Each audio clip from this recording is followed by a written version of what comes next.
Everyone, good afternoon. আজকে চলে এসেছি আমি আমাদের লাঞ্চ শেয়ার করতে। তো লাঞ্চের মেনুতে কি কি থাকবে সেটা শেয়ার করব এবং এর সঙ্গে দুটো রেসিপি শেয়ার করব। তো এখানে আছে লাউ, আমি লাউ চিংড়ি করব আজকে, এই যে চিংড়ি মাছ। আর আছে রুই মাছ, জ্যান্ত রুই, এটা আমি হালকা ঝোল করব, একদম অল্প তেল মশলায় রান্না করব। তো ভিডিওটি দেখার জন্য আমার সাথে থাকো। প্রথমে লাউটা করে নেব। লাউ করার জন্য কড়াইতে দিয়ে দিলাম পরিমাণ মতো তেল। তেলটা গরম হয়ে গেছে, এর মধ্যে দিয়ে দেবো সাদা জিরে আর দেবো চিংড়ি মাছ।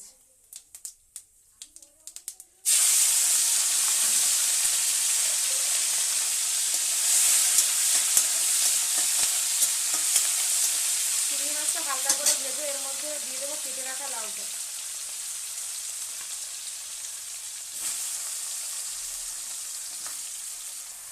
পরিমাণ মতো হলুদ, নুন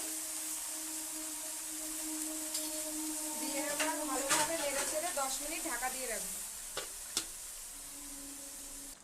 10 মিনিট হয়ে গেছে, ঢাকনা খুলে এর মধ্যে কাঁচা লঙ্কা দিয়ে দেবো।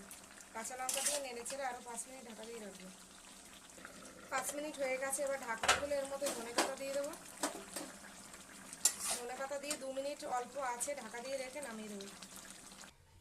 কমপ্লিট হয়ে গেল আমার লাউ চিংড়ি। এদিকে মাছটাও ভালো করে কেটে ধুয়ে নুন হলুদ মাখিয়ে নিয়েছি, এবার মাছটা ভেজে নেব। কড়াই গরম হয়ে গেছে, কড়াইতে দিয়ে দেবো সর্ষের তেল। মাছ ভাজার মতো জন্য পরিমাণ মতো তেল দিয়ে দেবো। এরপরে মাছটা এর মধ্যে ভেজে নেব। তো মাছ ভাজা হচ্ছে, আর এখানে মশলাটাও বেটে নিলাম। মাছ ভাজা হয়ে গেছে, এবার মাছ ভাজার তেলে দিয়ে দেবো সাদা জিরে আর কেটে রাখা আলু।